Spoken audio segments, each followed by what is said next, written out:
Hello friends, welcome to modulation. मेरा नाम है रजनीश और दोस्तों आज हम बात करेंगे एजुकेशन के फील्ड में एक बहुत इंपॉर्टेंट स्टेप लिया गया था 1854 में।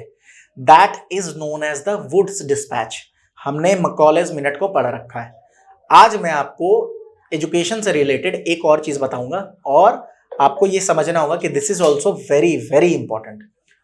ये है वुड्स डिस्पैच। आज इसको पढ़ते हैं। ये नाम पे है वुड्स डिस्पैच, जो है ना, ये लकड़ी मत समझ लेना आप लोग, ठीक है। तो ये किसी के नाम पे है, ठीक है। तो चलिए देखते हैं what is Wood's dispatch. Wood's dispatch, Wood's dispatch is considered as Magna Carta of English education in India. Magna Carta बोला जाता है। मैग्ना कार्टा का मतलब भी बताता हूं पहले। बहुत सारी चीजों को मैग्ना कार्टा बोला जाता है, जैसे फारूक शेर फरमान को भी मैग्ना कार्टा बोला जाता है। Part 3 of the Indian constitution is known as the Magna Carta of the constitution of India. Part 3 fundamental rights, ठीक है। मैग्ना कार्टा क्या है एक्चुअली कि आपको मैं बताऊं 1200 का राउंड, 1215 1214 का राउंड जो है ना, किंग को थोड़ा सा फोर्स करके एक ना चार्टर पास कराया गया था इंग्लैंड में, ठीक है। तो वो लिबर्टीज की बात कर रहा था वो चार्टर, ठीक है। तो चूंकि लिबर्टी की बात की गई एक तरह से, तो देखिए लिबर्टी आज के डेट में आपको फील होता है कि आप कोई चीज कह देते हो या कुछ भी कर सकते हो, जो मन में आप कर सकते हो ना, अगर इलीगल नहीं है तो। आप कितने फ्री हो आप नहीं समझ पा रहे हो, लेकिन पहले के जमाने में इतनी फ्रीडम नहीं थी। तो इसके खिलाफ लोगों ने आवाज उठाई, जो बायरन्स थे उन्होंने आवाज उठाई और जो है किंग से एक चार्टर एक्ट पास करवा लिया था, जो कि कहा जाता है एक्चुअली मैग्ना कार्टा, ठीक है। तो वो मतलब एक तरह से समझिए कि बहुत इंपॉर्टेंट स्टेप या बहुत इंपॉर्टेंट डॉक्यूमेंट या बहुत इंपॉर्टेंट इवेंट को हम मैग्ना कार्टा कह देते हैं। तो this is known as the Magna Carta of Indian education, English education in India. तो पहले तो मैकॉलेज मिनट हो चुका था, उसमें क्या बताया था कि जो है सारी चीजें इंग्लिश में पढ़ाई जाएंगी, ठीक है। We have to create Indian by colour and blood but English by morality, principles, opinions, ठीक है, उनको हेल्प करने के लिए, ठीक है। उनकी जो मतलब कि जो शासन चल रही थी उसको ऑगमेंट करने के लिए एक्चुअली ये जो है मैकॉलेज मिनट पास हुआ था। उसके जो है लगभग 20 साल बाद आपको वुड्स डिस्पैच पास हुआ 1854 में। इसमें क्या हुआ, प्राइमरी एजुकेशन के बारे में जो बात कही गई पहले वो देखते हैं। सबसे पहले बात हुई कि नहीं, जो वर्नाकुलर लैंग्वेजेस हैं वहां क्या बोला गया था कि इंग्लिश में ही सारी चीजें पढ़ानी है, ठीक है। यहां पे क्या बोला गया, नहीं, वर्नाकुलर लैंग्वेज में प्रमोट किया जाएगा लेकिन प्राइमरी एजुकेशन में, ठीक है। साथ में एजुकेशन डिपार्टमेंट जो है हर प्रोविंस में सेटअप किया जाएगा। प्रोविंस अलग अलग, इंडिया को अलग अलग प्रोविंसेस में बांटा गया था, जैसे बंगाल प्रोविंस हो गया, मद्रास हो गया, उसका बॉम्बे प्रेसिडेंसी है। तो ये सारे प्रोविंस थे, नॉर्थ वेस्ट फ्रंटियर प्रोविंस। तो ये सारे प्रोविंस थे। हर प्रोविंस में एक एजुकेशन डिपार्टमेंट, आप समझो एक स्टेट टाइप का, उसमें एक एजुकेशन डिपार्टमेंट होना चाहिए। ये वुड्स डिस्पैच में बोला गया। एक गवर्नमेंट स्कूल कम से कम हर डिस्ट्रिक्ट में होना चाहिए, एक गवर्नमेंट स्कूल। और एजुकेशन का जो मेथड होगा वो सिस्टमैटिक होनी चाहिए, ठीक है। सिस्टमैटिक मेथड एजुकेशन की होनी चाहिए। सिस्टमैटिक मेथड के मतलब कि जैसे प्राइमरी स्कूल है, फिर हायर एजुकेशन है, ये एक मेथड जो है ना, ये सिस्टम होना चाहिए। ये तो प्राइमरी के बारे में मैंने आपको बता दिया, ठीक है, ये सारी चीजें हैं। लेकिन इन्होंने हायर एजुकेशन के बारे में क्या बोला कि लंदन यूनिवर्सिटी के मॉडल पे बेस करके हम इंडिया में क्या करेंगे, यूनिवर्सिटीज बनाएंगे बड़े शहरों में, जैसे बॉम्बे, मद्रास, कैलकाटा, इसमें। और यहां भी सिस्टमैटिक मेथड से एजुकेशन दी जाएगी। हंसी मुझे इस बात पे आती है कि लंदन यूनिवर्सिटी की बात हो रही है। जब लंदन यूनिवर्सिटी को ABCD पता नहीं था तब हमारे यहाँ नालंदा तक्षशिला हुआ करते थे, सोचिए, ठीक है। उसको तो जला दिया गया। अगर वो एग्जिस्ट करते हैं तो वो सबसे पुराने यूनिवर्सिटीज में होते हैं। और इतनी सारी चीजें थी वहां पे, बोला जाता है कि बहुत सारी जो विद्याएं है ना, बहुत सारे टॉपिक्स जो हैं वो वहां जल के खत्म हो चुके हैं। They are no longer in the world, present in the world, ठीक है, ये माना जाता है। तो हायर एजुकेशन में यूनिवर्सिटीज जो है वो लंदन यूनिवर्सिटी के मॉडल पे आएंगे। फिर वुमेन्स एजुकेशन की बात की गई। इसमें वुमेन्स एजुकेशन, सोचिए पहली बार हो रहा है कि प्रमोट किया गया ऑल एजुकेशन, ऑल लेवल्स पे, कि वुमेन को भी पार्टिसिपेट कराना होगा एजुकेशन के फील्ड में, उनको भी एजुकेशन इंपार्ट करनी पड़ेगी। Hierarchy in education was systematised. मतलब हायरार्की क्या होता है कि एक तरह से जो चीज ऊपर जानी है और क्या चीज नीचे जानी है, ये जो एक सीढ़ी टाइप, सीढ़ी नुमा एक जो स्टेप बनता है ना, इसे हायरार्की कहते हैं। जैसे एक बॉस होता है, उसके अंदर जूनियर होते हैं, उनके अंदर जूनियर होते हैं, ये एक हायरार्की है। पोजीशन की, उसी तरह एजुकेशन में हायरार्की बनाई गई। प्राइमरी स्कूल विलेजेस में होंगी। Anglo vernacular high schools, Anglo vernacular मतलब इंग्लिश में भी वहां पे एजुकेशन दी जाएगी। This is Anglo vernacular high school, high school होंगे इस तरह के। और फिर affiliated colleges at district level, district पे कॉलेज होंगे। और affiliating universities at the presidency town. बात समझ आई? एक है प्राइमरी एजुकेशन के लिए, वहां पे स्कूल्स बनेंगे वर्नाकुलर लैंग्वेज में, आपको बताएंगे। फिर आ गए हायर लेवल पे, जहां पे इंग्लिश और वर्नाकुलर दोनों में। फिर बात हुई थी कि आप जो है ना कॉलेजेस को दोगे डिस्ट्रिक्ट लेवल पे, और उसके यूनिवर्सिटी कहाँ होंगे? प्रोविंसेस में। कॉलेज मिनट में सबसे बड़ी प्रॉब्लम क्या हुई थी कि अचानक से अब आप सपोज करें हिंदी, अरबिक, पर्शियन में, पर्शियन बहुत इंपॉर्टेंट लैंग्वेज है। बिकॉज आपको मैं बताऊं, अगर आप मतलब कि सोच के आपको दंग हो गया कि हम क्या सोचते हैं मुगल साम्राज्य के बारे में कि उर्दू जो है उनकी लैंग्वेज थी। नहीं थी भाई, उर्दू लैंग्वेज नहीं थी उनकी, सारी चीजें पर्शियन में चलती थी। पर्शियन लैंग्वेज में जो है अब मतलब कि कोर्ट के जितने प्रोसीडिंग्स होते थे वो पर्शियन में। अभी भी बहुत सारी जगहों पर पर्शियन लैंग्वेज का यूज होता है आज के डेट में भी। और उर्दू क्या है एक्चुअली, आप अगर सही से समझोगे उर्दू को, तो वो खड़ी बोली का एक जो है ना तरीका था, जो इंडिया के लैंग्वेजेस थे ना उनमें से निकाला गया एक लैंग्वेज है। उर्दू इंडियन लैंग्वेज है, याद रखेंगे इस बात को। उर्दू इंडिया की देन है, लखनऊ दिल्ली की देन है ये उर्दू। उसको और पर्शियन के लैंग्वेज के कुछ वर्ड्स को जोड़ के ये बनाया गया है उर्दू लैंग्वेज, ठीक है ये, ठीक है। तो ये है उर्दू। तो अब वो जो है लैंग्वेजेस को हटा के डायरेक्टली आप इंग्लिश में पढ़ाने लोगे, किसको समझ में आएगा भाई? ऑब्वियस सी बात है ना। तो ये भी प्रॉब्लम क्रिएट हुई थी कॉलेज के समय, उसको इन्होंने समझा और इन्होंने क्या बोला कि हम वर्नाकुलर लैंग्वेज में भी पढ़ाई करवाएंगे, समझाएंगे बच्चों को वर्नाकुलर लैंग्वेज में भी। इंग्लिश एजुकेशन की बात की गई कि हायर स्टडीज में जब जाएंगे बच्चे तब इंग्लिश पढ़ेंगे, ठीक है। और मतलब कि हायर स्टडीज मतलब यूनिवर्सिटी कॉलेज के लेवल के पे, और प्राइमरी लेवल पे वर्नाकुलर लैंग्वेज, फिर हायर लेवल पे हायर एजुकेशन में मतलब कि सॉरी हाई जो स्कूल होते हैं, हाई स्कूल में इंग्लिश और वर्नाकुलर दोनों में इंग्लिश को इंट्रोड्यूस किया गया था। ये देखिए सिस्टम के हिसाब से, ताकि जब कॉलेज में जाए तो चीजें समझ आए लोगों को। और vernacular languages spoken by the common masses मतलब हुआ, वर्नाकुलर मतलब जो यहाँ की बोली थी उसको भी प्रमोट किया जाएगा प्राइमरी लेवल पे, ये मैंने बता दिया।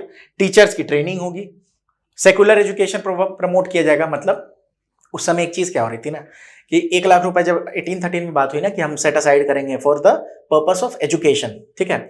एक शशि थरूर का बहुत अच्छा ना डिबेट है ऑक्सफोर्ड यूनिवर्सिटी में, कभी देखोगे तो उन्होंने मॉक करते हुए बोला है कि you tell us that you were the reason behind our education, but let me give you something. The amount of money that you spent on Indian education, we spend more than that on fertilizer subsidy in India right now. That is appropriate metaphor for you. समझे बात को? तो ये हाल था कि आज हम fertiliser subsidy जितने देते हैं ना उससे कम वो उस समय इंडियन एजुकेशन पे खर्च कर रहे थे। समझ के देखिए, सोच के देखिए एक बार, ठीक है। तो हाँ, सेकुलर एजुकेशन प्रमोट किया जाएगा। ये क्या है कि क्रिश्चियन मिशनरी जो इंडिया में आए थे ना, वो बोलते थे कि हम जो है ना प्रमोट करेंगे। उनका मानना था यहाँ के लोगों को क्रिश्चियन बना दो। बहुत सारे लोग कन्वर्ट भी हुए और आज के डेट में भी होते हैं कन्वर्ट। तो क्रिश्चियन बनाने का उनके अंदर ना वो एक जज्बा था, जोश था, ठीक है। तो वो चाहते थे कि ऐसा एजुकेशन प्रोवाइड किया जाए कि इनको अपनी जो धर्म है, संस्कृति है, वो नीची लगे और हमारी ऊपर लगे, तभी आप इन्फ्लुएंस कर पाओगे ना, सीधी सी बात है।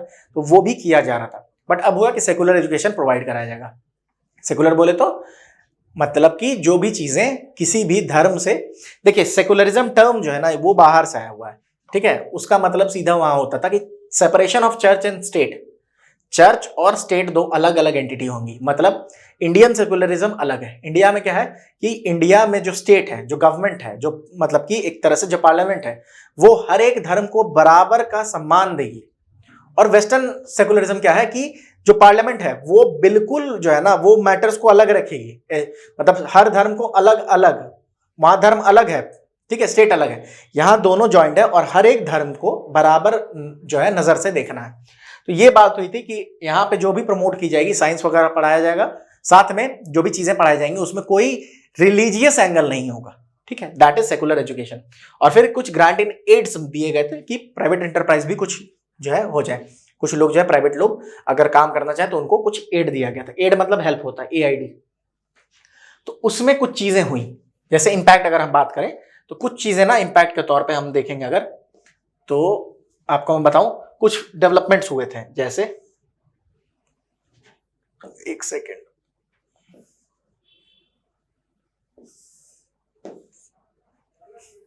I hope it is visible. हाँ, कुछ जो है ना इसके बाद चार्ल्स वुड ने जब ये डिस्पैच जो पास हो चुका था उसके बाद कुछ चीजें हुई। Result, as a result of the Wood's dispatch, Bombay Madras और कलकत्ता में यूनिवर्सिटीज जो है सेटअप किए गए 1857 में।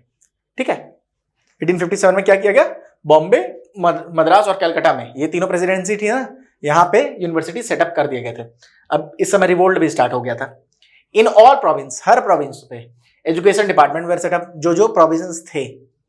बेथुन स्कूल, जेईडी बेथुन ने स्टार्ट किया था वुमेन एजुकेशन के लिए। मैंने बोला ना ग्रांट इन एड्स दिए गए थे प्राइवेट एंटरप्राइज के लिए, प्राइवेट लोग भी आए और एजुकेशन में हेल्प करें, उसके लिए ये दिया गया। फिर पूसा, बिहार में एक एग्रीकल्चरल इंस्टीट्यूट बना। आज के डेट में भी बिहार में पूसा में एक बहुत बड़ा एग्रीकल्चर इंस्टीट्यूट है। और रुड़की में इंजीनियरिंग जो है ना इंस्टीट्यूट, आज के डेट में रुड़की आईआईटी हो चुकी है, आईआईटी रुड़की बोलते हैं। एक इंजीनियरिंग इंस्टीट्यूट सेटअप किया गया था। ठीक है, अब मुझे ये कंफर्म मैं भी नहीं बोल सकता कि यही इंजीनियरिंग इंस्टीट्यूट आज के डेट में आईआईटी है कि नहीं, that actually this is not known to me, तो मैं ये क्लेम नहीं करूंगा। ठीक है, बट आपको जैसा पता है कि हो सकता है वो हो। British India witnessed rapid westernization of the education system with European headmasters and principals in schools and colleges.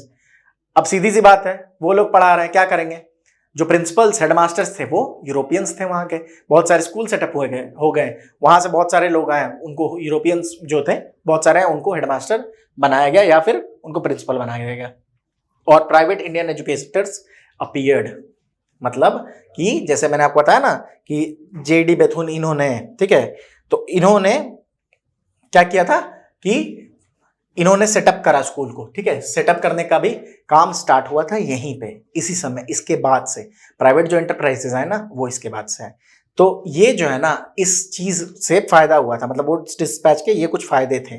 क्योंकि आप देखिए मैंने आपको जैसा बताया, तो क्या है कि उसमें जो था, आप अगर इसको पढ़ोगे Macaulay's minute, downward filtration theory आई थी which did not work at all, trickle down effect हुआ ही नहीं।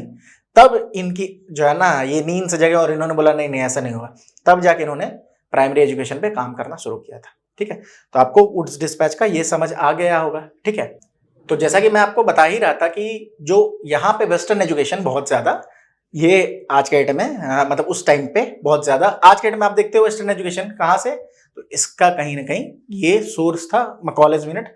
फिर ये वुड्स डिस्पैच में भी कहीं ना कहीं आप देख सकते हो, क्योंकि फोकस अभी भी वेस्टर्न एजुकेशन पे था, फोकस नहीं हट रहा था। ठीक है, और इंडिया में भी बहुत सारे लोगों के बीच में ना डिफरेंस थे, डिफरेंस ऑफ ओपिनियन रिगार्डिंग कि कौन सी एजुकेशन इम्पार्ट की जाए।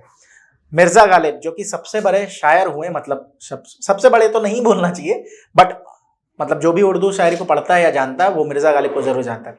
उन्होंने एक शेर लिखा था उस समय, ठीक है, कि ईमा मुझे रोके है जो खींचे है मुझे कुफ्र, ईमा मुझे रोके है जो खींचे है मुझे कुफ्र, काबा मेरे पीछे है कलीसा मेरे आगे।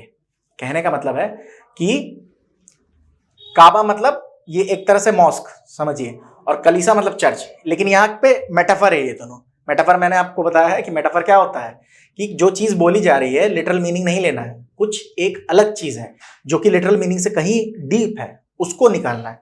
इसका मतलब है काबा मतलब जो बोल रहे हैं, काबा मतलब मॉस्क की जो बात कर रहे हैं, वो ये कहना चाह रहे हैं कि जो पुरानी जो भी ट्रेडिशंस हैं, जो पुरानी चीजें हैं जिसमें साइंस वगैरह नहीं है, साइंस नई चीज आ रही थी ना, तो वो सारी चीजें जो मुझे बताया जा रहा, पढ़ाया जा रहा, वो मुझे पीछे छोड़ना है। और कलीसा मतलब चर्च, मतलब वेस्टर्नाइजेशन, मॉडर्न एजुकेशन, वो मुझे आगे खींच रहा है। तो इन मतलब ओपिनियन आप देखिए, उस समय के लोग भी इस तरह से सोच रहे थे कि मॉडर्न एजुकेशन, साइंस जो है ना, ये सारी चीजें पढ़ाई जानी चाहिए। आप सिर्फ इंडिया में ऐसा नहीं हुआ था, आपको मैं बताऊं, अगर आप इंग्लैंड में भी चले जाओ तो विक्टोरियन पीरियड कहते हैं, ये 1800 के बाद का जो है ना उसको विक्टोरियन पीरियड कहते हैं लिटरेचर में। तो विक्टोरियन ट्रायम्विरेट होते थे, 3 पोएट्स थे बहुत फेमस, लॉर्ड टेनिसन थे, रॉबर्ट ब्राउनिंग थे, ठीक है, और एक कौन थे, Alfred Lord Tennyson, Robert browning, और एक मैं नाम भूल रहा हूँ, ठीक है। तो इनके बीच में भी ना बहुत ज्यादा टसल क्रिएट हो गया था कि मतलब कि साइंस को फोकस किया जाए कि रिलीजन को फोकस किया जाए, तो वहां भी चीजें ये आ रही थी। और हर चीज जो है ना, कभी वाटर टाइट कंपार्टमेंट में कोई चीज होती नहीं, वही इफेक्ट यहाँ भी था, वही देखने को मिला, जिसकी वजह से मकॉलेज मिनट आया, सब कुछ इंग्लिश में पढ़ाएंगे और सिर्फ वहां के एजुकेशन। फिर वुड्स डिस्पैच आया जो कि बोलता है प्राइमरी एजुकेशन भी देनी होगी, फिर जो है हायर एजुकेशन, और फिर जो है कॉलेज में आपको पढ़ाना होगा। तो ये था वुड्स डिस्पैच के बारे में। आई होप आपको चीजें क्लियर हो गई होंगी। ठीक है, प्लीज वीडियो को थोड़ा लाइक कर दें, दोस्तों के बीच शेयर करें, सब्सक्राइब करें हमारे चैनल को। कमेंट बॉक्स में कमेंट करें जो भी चीजें आपको प्रॉब्लम आ रही हो या कोई चीज आप चाहते हो हम वीडियो बनाए तो। ठीक है, आप हमारे कोर्स के बारे में मॉड्यूलेशन इंस्टीट्यूट 2.0 ऐप पे जाके जानकारी इकट्ठा कर सकते हैं। हमने ये कोर्स स्पेसिफिकली आपके लिए, आपको ध्यान में रख के बनाया है, CUET के स्टूडेंट्स के लिए, ताकि आपको कहीं और जाना ना पड़े, कोई बुक भी रेफर ना करनी पड़े। ठीक है, और आप अगर हमसे कांटेक्ट करना चाहते हैं तो प्लीज आप कांटेक्ट करें 9015781999 पे। मॉड्यूलेशन CUET 2024 करके हमारा एक चैनल है टेलीग्राम पे, उसको भी ज्वाइन करें, वहां डेली अपडेट्स आते हैं। ठीक है, चलिए, I hope this video was informative. Please take care and keep on revising things. Thank you.